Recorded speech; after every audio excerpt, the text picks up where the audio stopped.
Bà hàng cà phê nhómអ្នកខ្លះឲ្យលុយទិញឲ្យលុយសុទ្ធ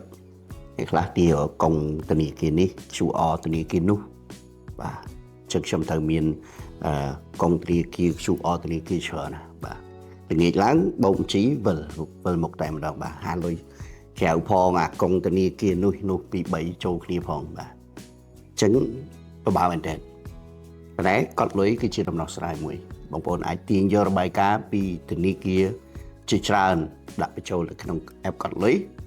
បាទចំពោះអ្នកបង់លុយជាសាច់ប្រាក់យើងអាចកត់ត្រាតិចតួចទៅបាទអញ្ចឹងយើងបានរបាយការណ៍មួយដែលរួមបញ្ចូលគ្នាតែមួយអាចឲ្យបងប្អូនដឹងអំពីស្ថានភាពជាក់ស្ដែងនៃមុខរបរកាហ្វេរបស់យើងចំណេញ